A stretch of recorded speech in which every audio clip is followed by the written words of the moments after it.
नमस्कार मित्रांनो, welcome to S class education. उद्या तुम्हा सर्वांचा सायन्स वनचा पेपर आहे. आय नो की तुम्ही थोडेफार घाबरलेले असाल, कारण सायन्स म्हटले की त्याच्यामध्ये नक्की काय लिहायचं, एक तर सिलेबस खूप जास्त आहे. त्याच्यामध्ये कार्बन कंपाऊंड असेल किंवा मेटलर्जी असेल, यासारखे मोठे मोठे चॅप्टर्स आहेत. तर एक्झॅक्टली काय आणि कसा अभ्यास करायचा आहे ते आता आपण बघणार आहोत, किंवा कोणते कोणते टॉपिक्स तुम्हाला माहिती असले पाहिजेत ते आपण बघणार आहोत. So important topics, important questions आणि इम्पॉर्टंट डायग्राम्स याचा हा व्हिडिओ असणार आहे. So let us start. Let us start with the first chapter. पहिला चॅप्टर आहे आपला ग्रॅव्हिटेशनचा, आणि त्याच्यामध्ये ना असं वाटतं की खूप जास्त काहीतरी आहे त्या चॅप्टरमध्ये, बट इतकं असं काही नाहीये. फर्स्ट ऑफ ऑल हे पहिलं पान तर ऍज सच एक्झामसाठी काहीच इम्पॉर्टंट नाहीये, कारण एक्झाम मध्ये यातून काही नाही विचारलं जात. त्याच्यामुळे हे तुम्ही फुल स्किप करू शकता.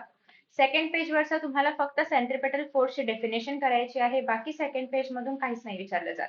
सो इव्हन तुम्ही सेकंड पेज पण स्किप करू शकता. फक्त सेंट्रिपेटल फोर्सची डेफिनेशन तुम्हाला माहिती असली पाहिजे. आफ्टर दॅट त्यानंतर नेक्स्ट आहे थर्ड पेज. थर्ड पेज मध्ये तुम्हाला केपलरचे लॉज बघायला मिळतात, ते अतिशय इम्पॉर्टंट आहेत. सो केपलरचा first law, second law, third law तुम्हाला करायचा आहे. हे जे बोल्ड मध्ये लिहिलंय ना, तेवढं केलं तरी पण सफिशियंट आहे, आणि तुम्हाला डायग्राम करायची आहे. सो एवढंच करायचंय थर्ड पेज वरून.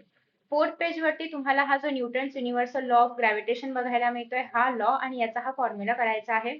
तुम्ही फक्त फॉर्म्युला केलात किंवा फक्त लॉ केलात तरी तुम्ही फॉर्म्युला आरामात लिहू शकता, कारण जे काही फॉर्म्युल्यामध्ये सांगितलेले आहे तेच या लॉ मध्ये आहे, की force is directly proportional to the product of masses आणि इन्व्हर्सली प्रपोर्शनल आहे to the square of the distance between them.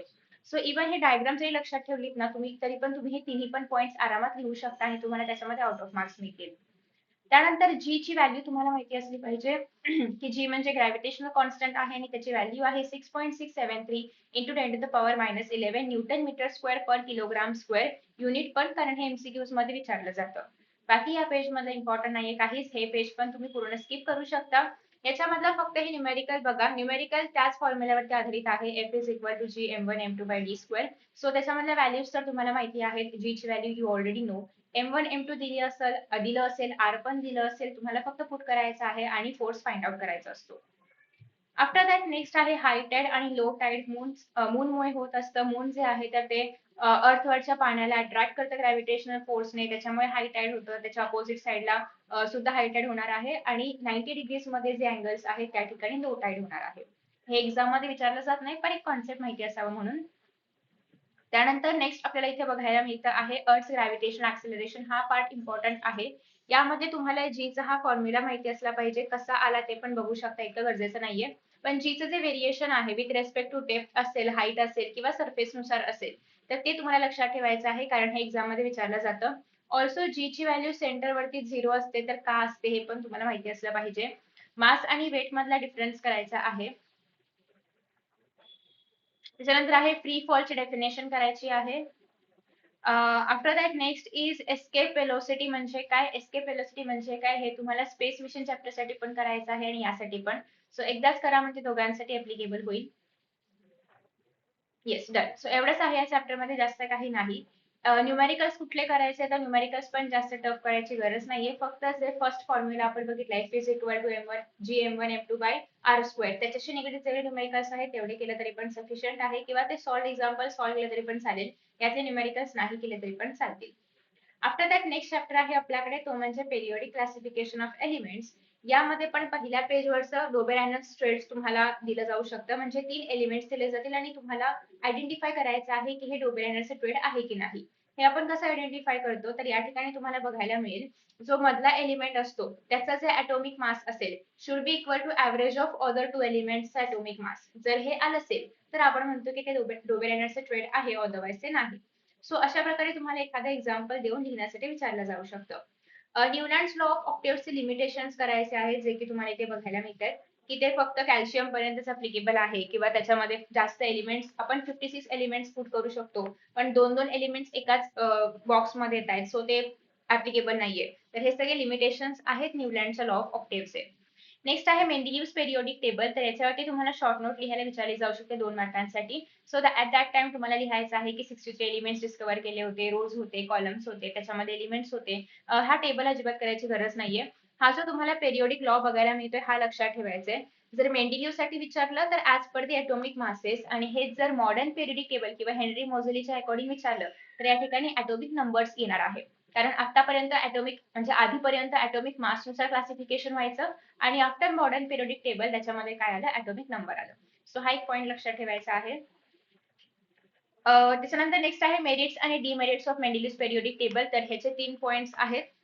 सगळ्यात पहिला पॉईंट तर हा आहे की त्याने पहिल्यापासूनच जागा डिसाईड करून ठेवली होती की याच्यामध्ये हे एलिमेंट येईल. इव्हन त्याने सगळं मास वगैरे सगळं प्रेडिक्ट पण करून ठेवलं होतं. हा एक पॉईंट आहे. इव्हन त्याने एका स्कॅन्डियम, एका जर्मेनियम वगैरे सारखी नावं पण देऊन ठेवली होती.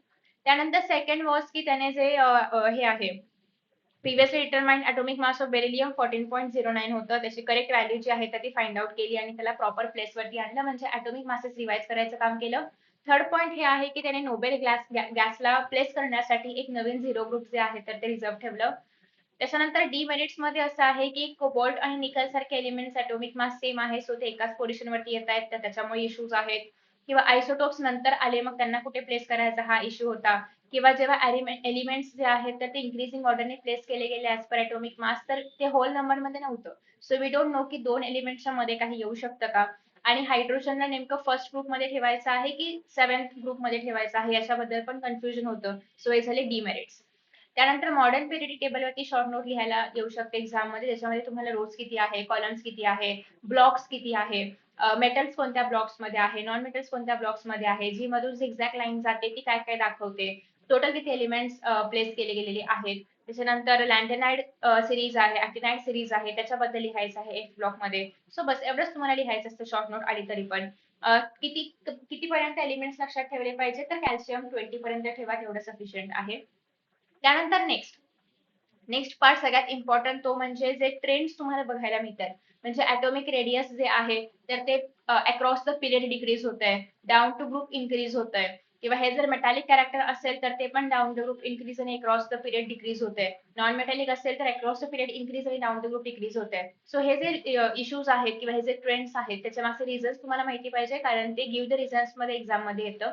सो हा चार्ट खूप जास्त महत्वाचा आहे. याच्या मागचे रिझन्स पण तुम्ही जाणून घ्या, तर ते तुम्हाला लक्षात ठेवायला इझी पडेल. बाय द वे, तुम्हाला असं काय पाहिजे का की प्रत्येक चॅप्टर मी एक 10-15 मिनिटांमध्ये एक्सप्लेन करेन त्याच्यामध्ये काय काय महत्वाचं आहे. आता तर फक्त मी तुम्हाला इम्पॉर्टंट क्वेश्चन सांगते, पण त्या व्हिडिओमध्ये आपण हे सगळं पण डिस्कस करूया. सो जर हवं असेल तर नक्की सांगा, मी नक्कीच संध्याकाळपर्यंत सगळे व्हिडिओ अपलोड करण्याचा प्रयत्न करेन. सो हे झाले ज्यावरती तुम्हाला क्युरियस विचारले जाऊ शकतात, फॉर एक्झाम्पल अशा प्रकारचे. ठीक आहे.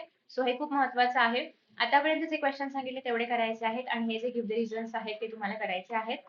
आफ्टर दॅट नेक्स्ट आहे ते म्हणजे केमिकल रिएक्शन्स अँड इक्वेशन्स. ह्याच्यामध्ये पण फर्स्ट सेकंड पेज वरून काही नाही विचारलं जात. डिरेक्टली आपण जम्प करूया, ते म्हणजे केमिकल इक्वेशन्स लिहिण्याचे जे मेथड्स आहेत, की जे प्रोडक्ट आहेत तर ते राईट हँड साईडला असतं, रिएक्टंट लेफ्ट हँड साईडला असतं. मध्ये तुम्हाला त्याच्यावरच्या ज्या काही कंडिशन्स आहेत तर त्या बघायला मिळतील. किंवा ते एक्झोथर्मिक आहे की एंडोथर्मिक आहे, त्यानुसार हीट बाहेर फेकली जाते की हीट द्यावी लागते, त्याच्या कंडिशन्स बघायला मिळतील. इव्हन कॅटलिस्ट जर आपण ऍड करणार असतो तर ते लिहायचं आहे. सो ह्या आहेत rules of writing chemical equation. After that next question विचारला जाऊ शकतो, तो म्हणजे बॅलन्सिंग अ केमिकल इक्वेशन. यासाठी जे पण एक्सरसाइज मधल्या इक्वेशन्स आहेत त्याचा एक दोन रिएक्शनचा प्रॅक्टिस तुम्ही करू शकता. याच्यामध्ये स्टार्ट विथ द मेटल्स आधी बॅलन्स करणं असेल, किंवा त्यानंतर नॉन मेटल्स बॅलन्स करणं असेल, मग हायड्रोजन किंवा ऑक्सिजन पैकी काहीतरी बॅलन्स करायचं आहे. या सिक्वेन्स तुम्ही जाऊ शकता, so that elements I mean atoms जे आहेत एलिमेंट्सचे लेफ्ट आणि राईटचे तर ते बॅलन्स होतील. नेक्स्ट क्वेश्चन आहे तो म्हणजे टाइप्स ऑफ केमिकल रिएक्शन्स. ह्याच्यामध्ये कॉम्बिनेशन रिएक्शन असेल, डिकम्पोजिशन रिएक्शन आहे, डिस्प्लेसमेंट, डबल डिस्प्लेसमेंट, या सगळ्या रिएक्शनचं तुम्हाला हे जे बोल्ड मध्ये डेफिनेशन दिले ते आणि कोणतं पण एखादं एक्झाम्पल त्याच्या खाली असेल इझीवाला, ते तुम्ही करू शकता. आफ्टर दॅट नेक्स्ट आहे आपल्याकडे 2 प्रकारचे रिएक्शन्स आहेत, एक्झोथर्मिक रिएक्शन आणि एंडोथर्मिक रिएक्शन. यांचा डिफरन्स जास्त मोठा करायची गरज नाहीये, मिनिमम 4 पॉईंट सफिशियंट आहे. त्यानंतर आफ्टर दॅट नेक्स्ट आहे rate of chemical reaction. Depend करतं साईज वरती, डिपेंड करतं टेम्परेचर वरती. तर हे एक्झाम मध्ये मोस्टली नाही विचारलं जात, पण तुम्हाला फक्त थोडेफार पॉईंट्स माहिती पाहिजेत की कॉन्सन्ट्रेशन वरती डिपेंड करतं, म्हणजेच नेचर ऑफ रिएक्टंट वरती डिपेंड करतं, किंवा टेम्परेचर वरती डिपेंड करतं, कॅटलिस्ट वरती डिपेंड करतं. सो हे तुम्हाला वरचेवर काही पॉईंट्स माहिती असले पाहिजेत. त्यानंतर नेक्स्ट आपल्याकडे आहे ऑक्सिडेशन रिएक्शन आणि रिडक्शन रिएक्शन. तर त्याचे डेफिनेशन फक्त करा, तेवढं सफिशियंट आहे. आणि नेक्स्ट इज करोजन. तर करोजन वरती हा जो क्वेश्चन आहे तो विचारला गेला होता लास्ट इयर, नाही आय गेस 2020 मध्ये विचारला गेला होता, की या डायग्रामला डिफाईन वगैरे करण्यासाठी. तर तुम्हाला ऍटलीस्ट थोडंफार करोजन वरती माहिती पाहिजे की कशामुळे होतं, काय होतं. नेक्स्ट आहे रॅन्सिडिटी मध्ये हेच आहे की ऑइल जे आहे, खूप वेळ जर आपण काही फूड प्रोडक्ट्स असेच उघड्यावर ठेवले, त्याचं ऑइल ऑक्सिडाइज होतं किंवा ऑक्सिजन सोबत रिॲक्ट करतं आणि त्यामुळे मग त्या पदार्थाची चव बदलणं असेल किंवा त्याचा स्मेल येणं असेल, हे सगळ्या गोष्टी होतात. आणि म्हणून त्यासाठी अँटी ऑक्सिजन वाले जे कंटेनर्स असतात, तर ते आपण यूज केले पाहिजेत. एअर टाईट कंटेनर्स वगैरे ज्याला आपण म्हणतो, ज्याच्यामध्ये एअर नाही जाणार स्पेसिफिकली. सो त्याला रॅन्सिडिटी प्रिव्हेंट करण्यासाठी आपण ते वापरलं पाहिजे.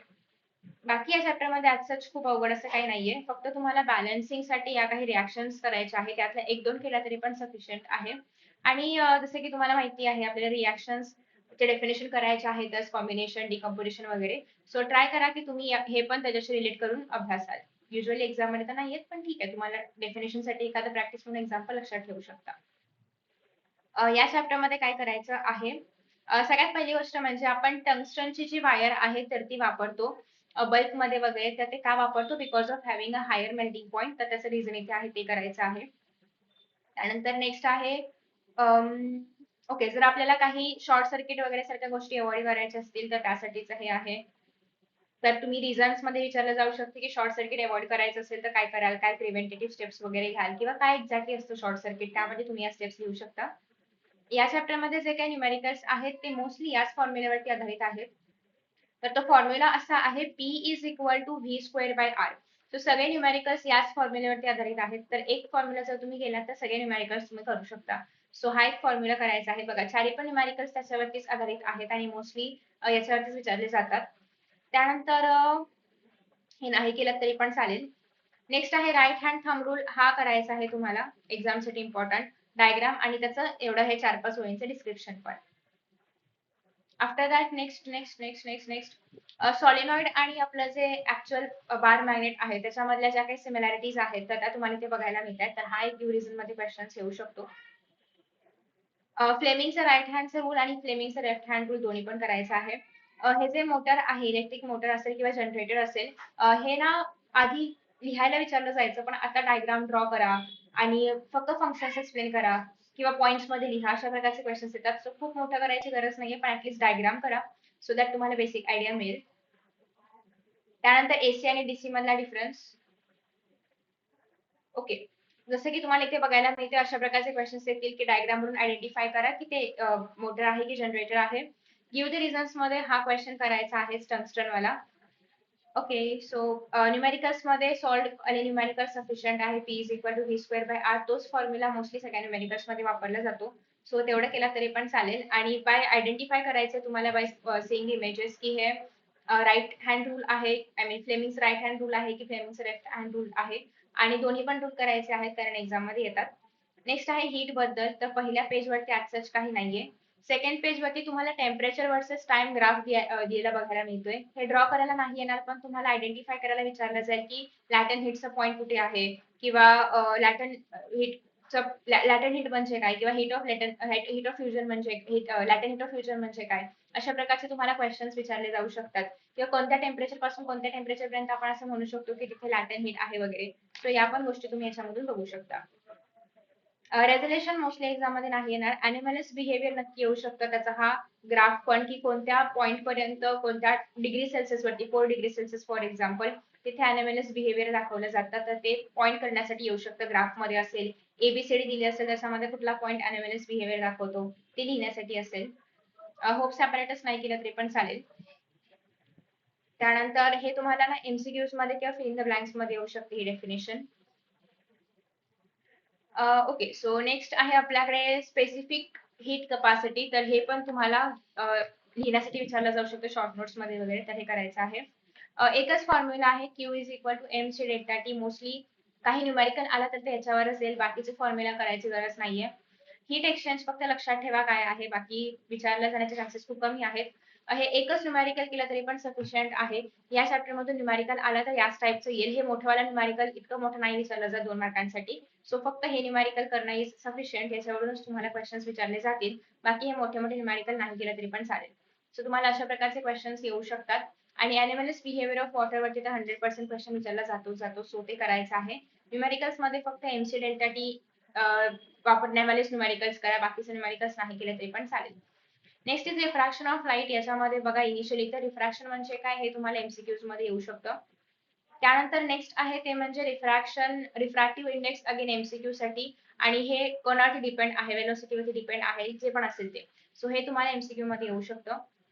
नेक्स्ट हा फॉर्म्युला महत्वाचा आहे कारण या चॅप्टर मध्ये जास्त काही न्यूमॅरिकल नाहीये. सो जे पण न्यूमॅरिकल आलंच तर याच फॉर्म्युल्यावरच येणार. त्यानंतर तुम्हाला इथे ना 3 डिफरंट मीडियम मधून जर रिफ्रॅक्शन बघायचं असेल तर नॉर्मल अँगलकडे जातं किंवा रेअर टू डेन्सर मध्ये जाताना अँगल कसं चेंज होतं, हे 3 रूल्स बघायला मिळतात जे की इम्पॉर्टंट आहेत, एक्झाम मध्ये येऊ शकतात. ट्विंकलिंग ऑफ स्टार किंवा सनचं जे अपीअरन्स बघायला मिळतो आपल्याला बिफोर सर्टन टाइम, तर हे कशाचे फिनोमिना आहेत हे तुम्हाला एमसीक्यूज मध्ये येऊ शकतं, लिहायला वगैरे नाही येणार. डिस्पर्शन ऑफ लाईट पण तुम्हाला एमसीक्यूज मध्ये वगैरे विचारलं जाईल किंवा वन जसं ना शॉर्ट आन्सर वाले क्वेश्चन त्याच्यामध्ये येईल. बाकी एक्सप्लेन करण्यासाठी मोस्टली नाही आहेत. टोटल आणि पार्शियल डिफ्रॅक्शन हे तुम्हाला आलं तर एक्सप्लेनेशनसाठी येऊ शकतं पण खूप रेअर आहे. सगळ्यात इम्पॉर्टंट आहे ते म्हणजे रेनबो मध्ये जे सगळे फिनोमिना बघायला मिळतात, एक तर फिनोमिना कोणते कोणते आहेत आणि त्यांचं रिझन काय आहे हे कळणं. बाकी तुम्हाला जो आता एक फॉर्म्युला सांगितला होता रिफ्रॅक्टिव्ह इंडेक्स वाला, त्याच्यावरती आधारित क्वेश्चन्स बघायला मिळतात. फक्त हे 2 सॉल्व्ड एक्झाम्पल केलं तरी पण सफिशियंट आहे. आणि आन्सर द फॉलोइंग क्वेश्चन्स मध्ये रेनबो वाला आपण बघितला, एवढा केला तरी पण सफिशियंट आहे. ठीक आहे. सो हा चॅप्टर काही खूप डिफिकल्ट असा नाहीये. न्यूमॅरिकल्स मध्ये सॉल्व्ह न्यूमॅरिकल्स करायचं आहे, रेनबो वाला क्वेश्चन करायचा आहे, 3 रूल्स मी तुम्हाला सांगितलेले होते ते करायचे आहेत. नेक्स्ट आहे लेन्सेस हा चॅप्टर. पहिल्या पानामध्ये आज सच काही महत्वाचं नाहीये. सेकंड पेज मध्ये खूप लहान लहान डेफिनेशन्स आहेत जे की तुम्हाला एका मार्काला विचारलं जाऊ शकतं, सो ते करायचं आहे. त्यानंतर कॉन्व्हेक्स लेन्स वाले इमेजेस बघतानाचे 3 रूल्स आणि सेम फॉर कॉन्केव्ह साठी पण आपण पुढे बघूया. बाकी हे मधलं स्किप केलं तरी पण चालेल. थोडंफार हे लक्षात ठेवा, टेबल फिल करण्यासाठी विचारलं जाऊ शकतं. त्यानंतर आहे लेन्स फॉर्म्युला, अगेन इम्पॉर्टंट, न्यूमॅरिकल आलंच तर याच फॉर्म्युलाने सॉल्व्ह करायचं आहे. कार्टेशियन साइन कन्व्हर्जन्स बघायला मिळतात, इझी आहेत, एकदा वाचा, एकदा वाचा, आरामात लक्षात राहील. मॅग्निफिकेशन इतकं काही इम्पॉर्टंट नाहीये, केलं तरी पण चालेल, स्किप केलं तरी पण चालेल. पॉवर मात्र करायची आहे, फॉर्म्युला एक्झाम मध्ये विचारला जातं आणि त्याचं युनिट पण.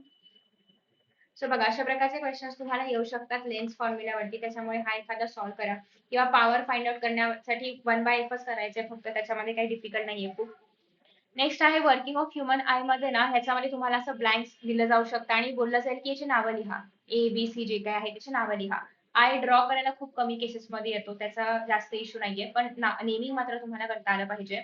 नियर साइटेडनेस आणि फार साइटेडनेस मधला डिफरन्स एक्झाम मध्ये विचारला जातो. त्यानंतर नेक्स्ट आहे सिंपल मायक्रोस्कोप किंवा कॉम्पाउंड मायक्रोस्कोप बद्दल थोडंसं रीड करा, त्यांच्यामधला डिफरन्स काय आहे. टेलिस्कोप नाही केला तरी पण चालणार आहे. त्याच्यानंतर रॉड सेल्स किंवा कॉर्ड जे सेल्स आहेत आपल्या बॉडीमध्ये किंवा आपल्या आईज मध्ये, ते रॉड सेल्सचं काम काय आहे किंवा दुसऱ्या सेल्सचं काम काय आहे हे एकदा बघून घ्या. की रॉड सेल्स इंटेन्सिटी वगैरे बघायचं काम करतात, कोण सेल्स सी फॉर कलर, तर ते कलर दाखवायचं काम करतात. ठीक आहे. त्यानंतर सिंपल रिझन्स मध्ये बघा मायक्रोस्कोप वरती असा क्वेश्चन येऊ शकतो, नियर साइटेडनेस फार साइटेडनेसचा डिफरन्स करायचा आहे. पॉवर फाइंड आउट करायची असेल as per the given F, तर ते एखादा क्वेश्चन सॉल्व्ह करा. Next is metallurgy. आता मेटलर्जी मध्ये फर्स्ट पेज वरती तर हेच आहे की प्रॉपर्टीज काय आहेत मेटल्स आणि नॉन मेटल्सच्या. खूप बेसिक क्वेश्चन आहे, मोस्टली एक्झाम मध्ये नाही येणार, सो नाही केला तरी पण चालेल. त्यानंतर नेक्स्ट आहे याच्यामध्ये मोस्टली टेक्निक्स बद्दल क्वेश्चन्स विचारले जातात आणि दुसरं आहे ते म्हणजे सिरीज जी आहे आपली रिॲक्शनची, तर याच्यामध्ये हे तुम्हाला एमसीक्यूज मध्ये येऊ शकतं. हे असे greater than lesser than science उलटे करून किंवा सिक्वेन्स उलटा वगैरे करून एक्झाम मध्ये येऊ शकतं. रिॲक्टिव्हिटी सिरीज बद्दल करायचं आहे कारण हे तुम्हाला ड्रॉ करायला नाही येणार, असं ड्रॉ करून दिलं जाईल आणि विचारलं जाईल की कुठले कुठले एलिमेंट्स जे आहेत तर ते ऑक्सिजन सोबत रिॲक्ट करतात, कोण कोण वॉटर सोबत रिॲक्ट करतं, हे तुम्हाला डायग्राम अंडरस्टँड करून लिहावं लागेल. त्यानंतर नेक्स्ट तुम्हाला इथे काही काही टेक्निक्स बघायला मिळत आहेत, त्या खूप जास्त इम्पॉर्टंट आहेत मेटॅलर्जीच्या. त्याच्या आधी ना आयोनिक कंपाऊंडच्या प्रॉपर्टीज बघायला मिळतात, ह्या तुम्हाला 3-4 प्रॉपर्टीज करायच्या आहेत एक्झामसाठी. टेक्निक्स मध्ये बघा तुम्हाला कसं विचारलं जाईल की वेलफ्ले टेबल मेथड वगैरे वरती शॉर्ट नोट लिहा, अशा प्रकारचे क्वेश्चन्स येऊ शकतात. सो त्यासाठी तुम्हाला या सगळ्या टेक्निक्स करायच्या आहेत. मोस्टली वेलफ्ले असेल किंवा मॅग्नेटवाला आहे तेच येतं किंवा लिचिंग वगैरे येऊ शकतं. त्यानंतर अल्युमिनियमचं ओर वगैरे दिलंय, ते आलंच तर मॅच द कॉलम्स मध्ये येईल, इतकं काही इम्पॉर्टंट नाहीये. Next next next next next या चॅप्टर मधून अजून काय येऊ शकतं, तर आपल्याकडे ना करोजन ऑफ द मेटल वरती क्वेश्चन येऊ शकतं की ते प्रिव्हेंट कसं करायचं, ते कशामुळे होतं किंवा त्याच्यावरती काय काय आपण यूज करू शकतो, लाईक आपण गॅल्व्हनायझेशन करू शकतो करोजन प्रिव्हेंट करण्यासाठी, टिनिंग करू शकतो, अॅनोडायझेशन करू शकतो. तर या प्रोसेस तुम्हाला विचारल्या जातील की गॅल्व्हनायझेशनला प्रिव्हेंट करण्यासाठी काय काय केलं जाईल. आणि डन, एवढाच हा चॅप्टर आहे. अशा प्रकारे तुम्हाला ओर जे आहे तर ते आयडेंटिफाय करायला पण दिलं जाऊ शकतं बघा, इथे दिलंय त्याप्रमाणे. तर हा एक बेसिक क्वेश्चन येऊ शकतो. राईट द सायंटिफिक रिझन्स मध्ये मोस्टली आयोनिक प्रॉपर्टीज, आयोनिक कंपाऊंडच्या ज्या प्रॉपर्टीज आहेत त्यावर क्वेश्चन आला तर येऊ शकतो. नीट लेबल डायग्राम मध्ये तुम्हाला ह्या गोष्टी येऊ शकतात शॉर्ट नोट लिहिण्यासाठी. सो त्याच्यामुळे डायग्राम करायचा आहे आणि शॉर्ट नोट करायचा आहे. नेक्स्ट आहे कार्बन कंपाऊंड. आता कार्बन कंपाऊंड मध्ये काय सगळ्यात पहिली गोष्ट तर कार्बन कंपाऊंड कसं फॉर्म करतं. आयोनिक आहे की शेड कंपाऊंड्स आहेत तर शेड कंपाऊंड्स आहेत. मग त्या शेड कंपाऊंड्स का फॉर्म करतं किंवा कार्बन कसं वर्सेटाइल एलिमेंट आहे यावरती तुम्हाला गिव्ह द रिझन विचारलं जाऊ शकतं. आफ्टर दॅट नेक्स्ट आहे ओके. सो हेच आहे की कार्बन कसं कसं बॉन्ड्स तयार करतं, ते आयोनिक का नाही करत, ते शेडिंग का करतं ते येईल. त्यानंतर नेक्स्ट आहे कार्बन वर्सटाइल एलिमेंट असण्याचे 3-4 रिझन्स देऊ शकता तुम्ही. सो ते एक इथे आहे. 3 रिझन्स 4 रिझन्स आहेतच. तर हे करायचे आहेत. नेक्स्ट तुम्हाला ना एक स्ट्रक्चर्ड आणि अनस्ट्रक्चर्ड जे आपल्याकडे असणारे कंपाऊंड्स आहेत तर त्याच्यावरचा डिफरन्स लक्षात असला पाहिजे. त्यानंतर हे जे बेसिक आहे की 1 कार्बन असेल तर काय, 2 कार्बन असेल तर काय, 3 कार्बन्स असेल तर काय, तर ही सिरीज लक्षात ठेवायची आहे कारण याच्या अकॉर्डिंगली तुम्हाला कुठे आयुपॅक नेमिंग मध्ये नेमिंग करता येणार आहे. सो सिरीज खूप जास्त महत्वाची आहे. Yes. So methane, ethane, propane, butane हे तुम्हाला करायचं आहे. याच्यावरती ट्रिक्सचा व्हिडिओ मी ऑलरेडी अपलोड केलेला आहे जेणेकरून तुम्ही इझिली लक्षात ठेवू शकाल. त्यानंतर स्ट्रेट चेन काय असते किंवा सायक्लिक चेन काय असते हे तुम्हाला वरचेवर माहिती असलं पाहिजे. प्रत्येक जे आपल्याकडे फंक्शनल ग्रुप आहे त्याचं रिड्युस्ड फॉर्म काय आहे, त्याचं फुल नेम काय आहे, कारण आयुपॅक मध्ये हे तुम्हाला उपयोगी पडेल. आफ्टर दॅट नेक्स्ट आहे आयुपॅक नेमिंग सगळ्यात जास्त महत्वाचं आहे. तर हे काही एक्झाम्पल्स करून ठेवा किंवा एक्सरसाइज मधले क्वेश्चन्स केले तरी पण चालेल. बाकी या चॅप्टर मधलं ऍज सच काही इतकं महत्वाचं नाहीये. नेक्स्ट तुम्हाला बघायला मिळतं याच्यामध्ये की लेट मी स्क्रोल. पॉलिमर्स बद्दल आहे तर पॉलिमर्स एक थोडक्यात वरचेवर रीड करून घ्या, काही आलंच तर लिहिता येईल. बट मोस्टली पॉलिमर्स वरून इतके क्वेश्चन्स नाही विचारले जात कारण आयुपॅकचे क्वेश्चन्स खूप जास्त असतात पेपरमध्ये. सो आयुपॅक साठी तुम्ही काय करू शकता, हे जे आहेत एक्सरसाइज वाले क्वेश्चन्स एवढे केले तरी पण सफिशियंट आहे. आणि आन्सर्स मध्ये हेच आहे की कार्बन वर्सटाईल का आहे त्याच्या एक्झिस्टन्स बद्दल लिहा, सॅच्युरेटेड कार्बन कंपाऊंड्स बद्दल लिहा, अनसॅच्युरेटेड कार्बन कंपाऊंड्स बद्दल लिहा. सो तितकं केलं तरी पण सफिशियंट आहे.